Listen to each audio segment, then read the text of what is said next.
Olá, segundo ano. Meu nome é Ellen e eu sou acadêmica do curso de licenciatura em Física, aqui no nosso IFTO mesmo. E esse semestre, eu vou estar estagiando com o professor Clóvis nas turmas do segundo ano, que ele dá aula no IF.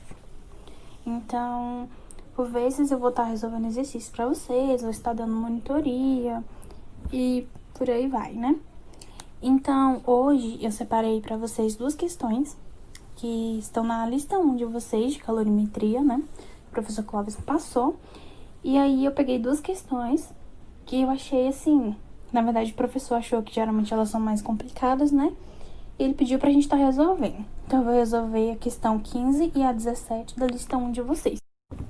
A questão 15 diz o seguinte: duas esferas, uma de vidro e outra de ferro, são submetidas à mesma quantidade de calor por meio de determinada fonte de energia.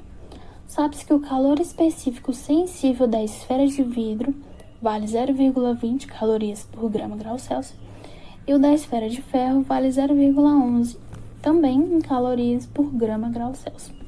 Se a massa da esfera de vidro for o dobro do valor com relação à esfera de ferro, ou seja, se a massa da esfera de vidro for 2 vezes o valor da esfera de ferro, e também a variação de temperatura da esfera de vidro for de 27,5 graus Celsius, a variação de temperatura sofrida pela esfera de ferro nessa situação é exatamente...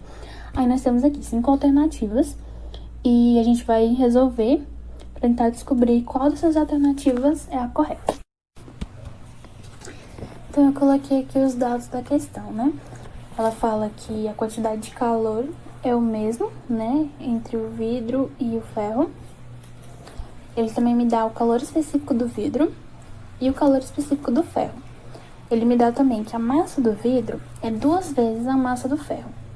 E ele me dá a variação de temperatura do vidro e ele quer saber a variação de temperatura do ferro. Como a quantidade de calor é a mesma, tanto para o vidro quanto para o ferro, eu posso igualar as equações das duas esferas. E aí eu vou ter os mesmos termos, praticamente os mesmos termos, né? Mas com os valores distintos, né? Porque os dados são diferentes para cada uma das esferas. Então, substituindo aqui nas nossas equações, na nossa equação, eu só substituir os dados aqui, e aí multiplicando a gente vai encontrar isso daqui. Como vocês conseguem ver aí, eu tenho a massa do ferro multiplicando dos dois lados da nossa equação. E, de certa forma, eu posso cortar esse termo, né? Eu posso cortar a massa do ferro, que é a mesma coisa de eu dividir dos dois lados, né? Dividir os dois termos pela massa do ferro, eu vou fazer com que ela suma, né? De certa forma, suma. E aí, eu chego nesse resultado aqui, que já fica mais fácil, né? Então, eu só posso multiplicar aqui da esquerda, e no final eu vou passar dividindo o termo da direita. Aí vai ficar 11 é igual a 0,11 vezes a variação de temperatura do ferro. E aí eu posso dividir 11 pelo 0,11, que eu vou encontrar a temperatura do ferro, né? E aqui encontrei. A variação de temperatura do ferro vai ser igual a 100 graus Celsius. Vocês podem estar conferindo esses valores na calculadora de vocês, né? E aí vocês vão ver que a resposta certa é a letra A. Aqui na questão 17, a gente tem a previsão do tempo para Paraíso do dia 20/6 de 2013, né?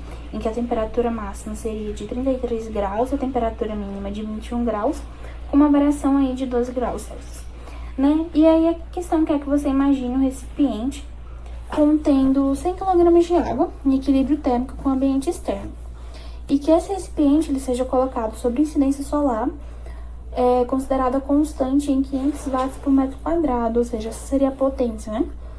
Com uma área de exposição de 0,5 metros quadrados, isso às 7 da manhã, onde a temperatura do ambiente vai ser a mínima da previsão, né? Ou seja, 21 graus. E aí a questão quer saber qual é o horário aproximado que a água do recipiente vai alcançar a temperatura máxima, ou seja, a temperatura de 33 graus Celsius.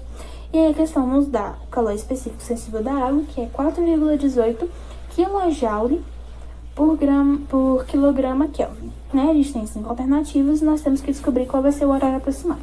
Ok, então os dados da nossa questão temperatura máxima de 33 graus Celsius, temperatura mínima de 21, a variação de temperatura seria de 12 graus Celsius, né? Ele nos dá a massa da água, que é 100 kg, e a potência constante de 500 watts por metro quadrado. Isso numa área de 0,5 metros quadrados, né? Ele dá também pra gente o calor específico da água de 4,18 kJ por quilograma Kelvin, né? E ele quer saber o tempo em que a temperatura vai ser de 33 graus. Então, antes da gente resolver, a gente precisa saber se a gente pode usar essas unidades de medida, né? Se a gente pode usar esses dados com essas unidades de medida. Então, vamos analisar as unidades aqui do nosso calor específico. Aqui ele está dizendo que é 4,18 kJ, né? Kilojoule, esse K maiúsculo, ele significa 10 elevado ao cubo. Então, quando isso aparecer, a gente vai multiplicar, né?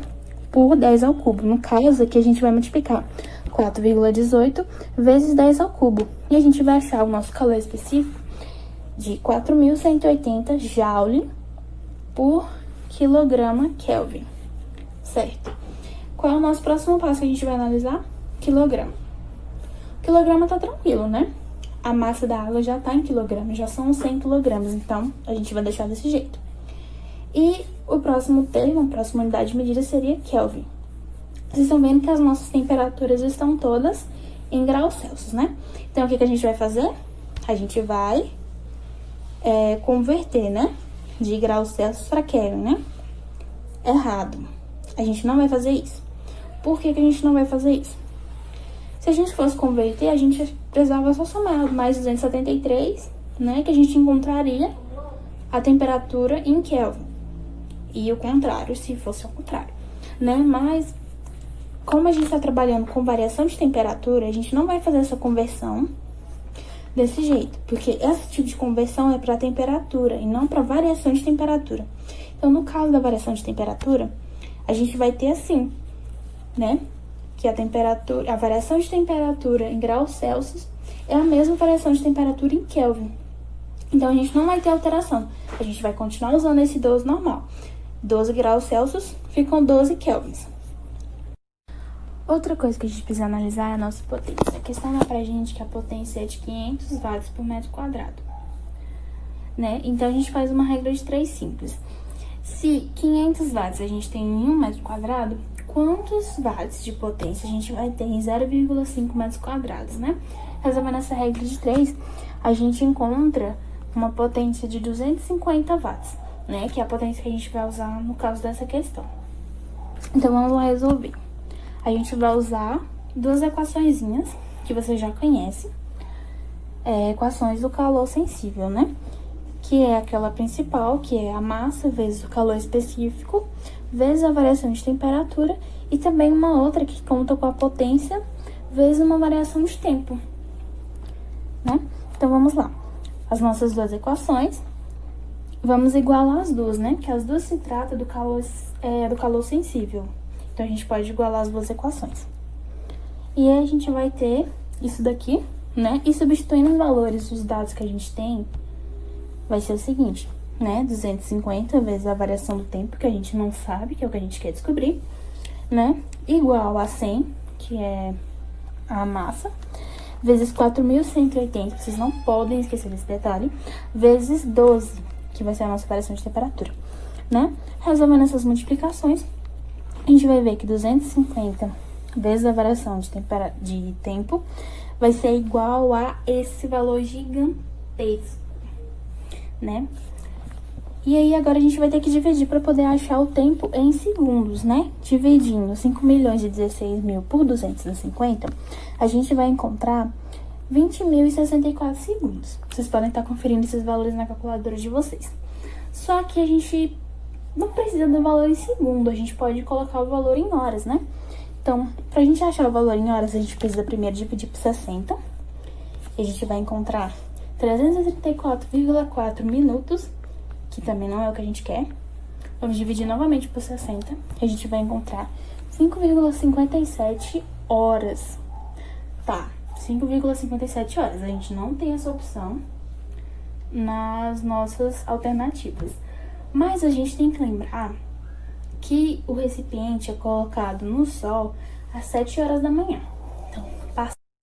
Então, como é às 7 da manhã, a gente precisa somar esse valor que a gente encontrou, né? E aí, vocês vão ver que vai dar aproximadamente, bem aproximadamente, meio-dia e meio, que é o nosso horário aproximado, nos dando a alternativa A como resposta, certo? E para finalizar, eu queria avisar para vocês que, se vocês tiverem qualquer dúvida sobre conteúdos, listas de exercícios, eu vou estar dando monitoria de segunda a sexta, das 19 horas às 20 horas, né? Aí eu coloquei aqui meu WhatsApp e meu e-mail institucional, caso alguém queira mandar as dúvidas por lá, certo? Acho que o professor Clóvis passou os horários e os telefones para vocês entrarem em contato. Então, eu espero que eu possa esclarecer as dúvidas de vocês e eu espero que vocês tenham compreendido as duas questões que eu fiz aqui nesse vídeo, né? E é isso. Muito obrigada pela atenção e até logo.